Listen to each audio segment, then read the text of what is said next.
Our story begins with Wakana Gojou, an insecure but passionate hina doll maker. As a child, he was extremely impressed with his grandfather's doll making skills and wanted to someday create dolls of his own. But a friend tells him that it's a girl's job and not a boy's, which demoralizes him. Years later, Gojou wakes up from the sound of his alarm and says good morning to a hina doll's head that he cherishes. He goes downstairs and talks to his grandfather for a little bit before heading to school. Unfortunately, Gojou doesn't have any friends. He isolates himself from others at school out of fear of being ridiculed for his hobby. He even thinks to himself that maybe it would be better if he wasn't here at all. Moments later, he's introduced to Marin Kitagawa when she trips and falls into his lap like a wingless angel. After school, Gojou is cleaning the classroom alone when he runs into the angel again. Kitagawa suspects that Gojou is being exploited to clean up after school, even though it's not his job. She tells him that he needs to stand up for himself and not be a doormat. That night, Gojou reflects on what Kitagawa said. When his sewing machine stops working, Gojou decides to use the one at school instead. As he's talking to his hina doll's head, Kitagawa barges in, followed by an awkward silence between the two. Gojou is extremely embarrassed, but rather than laugh at him, Kitagawa expresses her admiration for his tailoring skills. Suddenly, she removes her clothes and shows him a cosplay outfit that she's been working on, of a video game character named Shizuku. When Gojou criticizes her cosplay and her substandard sewing technique without thinking, Kitagawa asks him if he might be able to make a cosplay for her instead, and explains how important this video game character is to her. Despite having never made clothing for a real person before, Gojou agrees to help her. He tells Kitagawa that he knows nothing about the character that she wants to cosplay, and she explains that Shizuku is a character from the erotic video game Slippery Girls 2, leaving Gojou quite perplexed. She then hands him a guide on making your own cosplays. The next day, an eager Kitagawa unexpectedly arrives at Gojou's house and goes straight to his room. He's flustered by her presence and feels even more uneasy about taking her measurements, but an unfazed Kitagawa strips down to reveal that she came in wearing a bathing suit. Gojou is extremely flustered, but he slaps himself hard and pushes aside his impure thoughts to focus on what he needs to do. He can't help but feel awkward when measuring Kitagawa's size, but she seems pretty chill about it. But when he's done with the last measurement, Gojou notices that she's blushing. Afterwards, Kitagawa gives Gojou a copy of Slippery Girls 1 and 2 so he can play them and use them as a reference for the cosplay. Gojou's grandfather catches him playing the game later that night and understands that such desires are normal for a healthy young boy, but he is surprised to see Gojou taking notes. That night, Gojou has a vivid wet dream about Kitagawa in her cosplay. At school the next day, Kitagawa spots Gojou and thanks him for helping her. Gojou is surprised that Kitagawa doesn't treat him any differently in front of her friends, but he still avoids Kitagawa for the rest of the day because of his dream from earlier. Kitagawa eventually spots him again and confronts him about his evasive behavior. Gojou explains that he feels awkward around her, but she reassures him that they're friends now, so he shouldn't worry so much. Afterwards, they go shopping together for her cosplay outfit. Gojou is surprised to see all the variety in colors and styles of the wigs. They spot the perfect wig for Kitagawa's cosplay, and she expresses her gratitude towards Gojou by saying she's glad that she didn't have to come shopping alone. Once they have the wig, they head to a lingerie shop to get some garters and stockings. This is extremely awkward for Gojou, and Kitagawa has a lot of fun teasing him. Later that evening, they head to a ramen shop, where they embarrass themselves in front of other customers by discussing the Slippery Girls game series out loud. Before they part ways, Kitagawa mentions that an upcoming cosplay event will take place in 2 weeks. Seeing what little time he has, Gojou becomes anxious that he might not be able to finish the cosplay on time. When he arrives home, Gojou's grandfather is happy to see that Gojou had been doing some shopping with his friend, but he's shocked to see a pair of stockings in the shopping bag, causing him to fall and injure his back.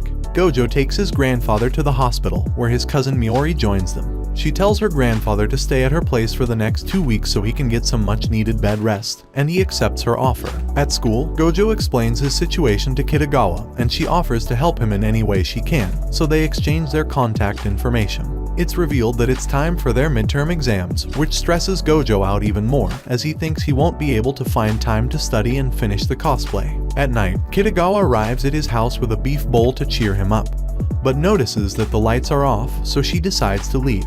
In reality, Gojou was depressed over his shortcomings. He recalls the fun times he's been having with Kitagawa, and this motivates him to work on her cosplay until morning. The next morning, he calls Kitagawa to tell her that he's finished the cosplay. She arrives shortly after and is completely astounded by Gojou's craftsmanship. But Kitagawa apologizes to Gojou for making him work so hard, and reveals that she was not supposed to attend the event in 2 weeks. She starts crying, because she was the one who created the misunderstanding. Gojou manages to calm her down by telling her that it'll all be worth it if she's happy with the outfit. He then makes her put on the outfit and helps her with her makeup and other adjustments. The end result is flawless and Kitagawa absolutely loves it.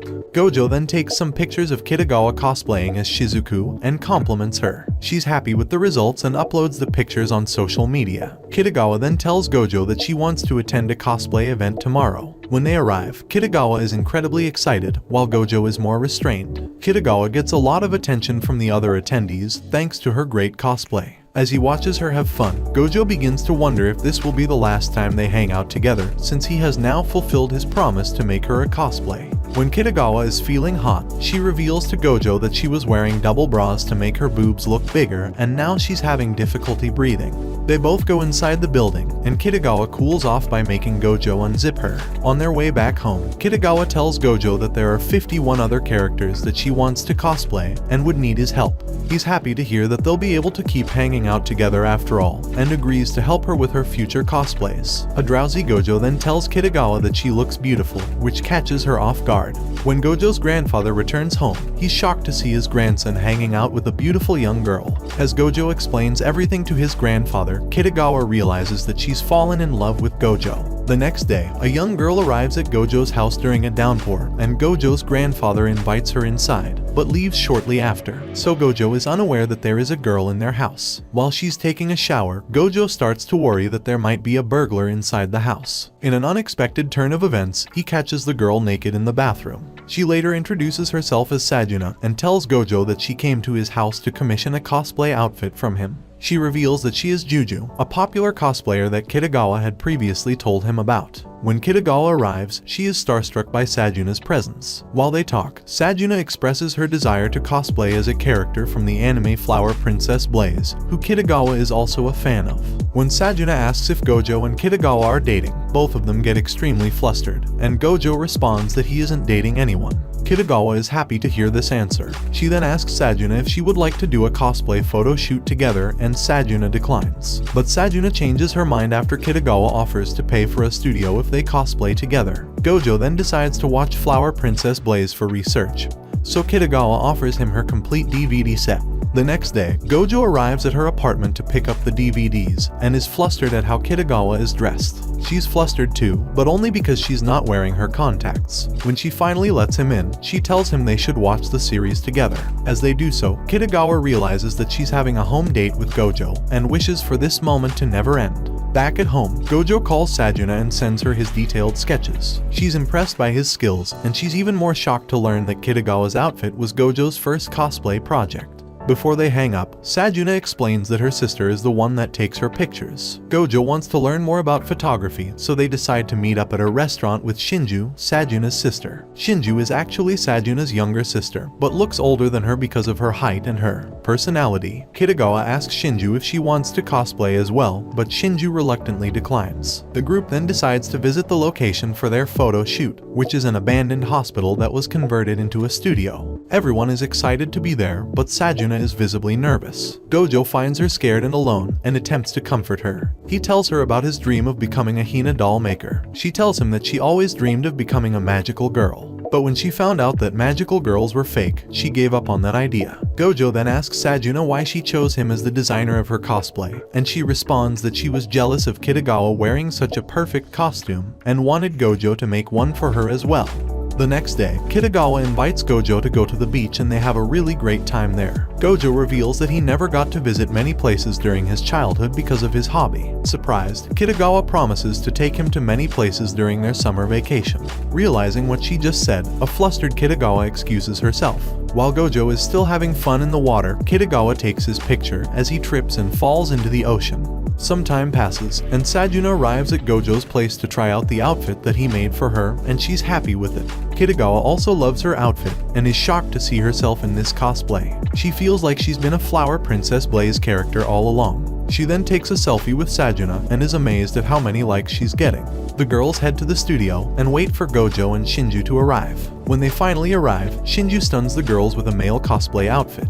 In a flashback to the day they first visited the studio, Shinju admitted to Gojou that she actually wanted to cosplay as a male character from Flower Princess Blaze, but that it would be impossible to pull off because of her huge rack. Gojou agreed to help and took her back to his house, but Shinju's boobs are so big that they popped off the buttons of the shirt that she was supposed to wear for the cosplay. They did some research and eventually learned about an item to deal with her chest. Back in the present, Kitagawa and Sajuna are both surprised by how perfectly Shinju looks in her cosplay. All three of them take a picture together before their photo shoot to commemorate this day. The girls have their photo shoot, and Sajuna later thanks Gojou for helping her younger sister realize her love of cosplay. More time passes, and Kitagawa invites Gojou to a manga cafe, but he feels embarrassed to be alone with her. She recommends him a manga and expresses her desire to cosplay as one of the characters, but she doesn't think she can actually pull it off because that character has pigtails, and she thinks that this kind of hairstyle won't suit her. Gojou reassures her that it would, and with his encouragement, Kitagawa decides that she'll be cosplaying as a succubus next. Gojou has a hard time designing the outfit because of the manga's simple art style, but he manages to make it work. Unbeknownst to him, the location for the photo shoot turns out to be a love hotel that Kitagawa had booked. Gojou is shocked about the location and is sitting awkwardly inside the room while Kitagawa gets changed into her cosplay. Once she's ready, he starts taking pictures of her, cosplayed as a succubus. Gojou suggests that Kitagawa should get on top of him to replicate certain scenes and poses from the manga. After taking the pictures, Gojou hears the couple in the next room doing the nasty. He realizes that the position they chose is extremely inappropriate and tries to get Kitagawa off of him. But this only worsens the situation. They stare into each other's eyes and nearly kiss, but their moment together is interrupted by a call from the front desk, telling them that their time is up and they have to leave. Back home, Gojou thinks about the beautiful Kitagawa while he's alone in his room. A few days later, Gojou goes to Kitagawa's place to help her out with her next cosplay. He learns that she's been modeling for a magazine to save up for an expensive camera. They then watch a scary movie together, and Gojou is nervous because he's never seen one before. However, by the end of it, he's enjoying the movie and analyzing the costume designs, while Kitagawa is left terrified. Afterwards, she finishes her homework, and they decide to meet up later that night so they can go to the festival together. At the festival, Gojou is stunned by how cute Kitagawa looks in her yukata, which makes her happy. While watching the fireworks together, the two just stare at each other. After the fireworks, Kitagawa's sandals start hurting her, so Gojou carries her on his back to a nearby store to get her a new pair. Both are very happy with each other's company and promise to visit the festival again together next time. Later that night, when they've both returned home, Kitagawa calls Gojou because she's scared after watching another scary movie and wants to hear his voice. She tells Gojou to stay on the call with her no matter what. But Gojou begins to fall asleep. When she notices that he's passed out, Kitagawa tells him that she loves him. Thank you so much for watching. Don't forget to like and subscribe if you enjoyed the video. This has been Recap Sensei, and I'll see you all again in my next videos.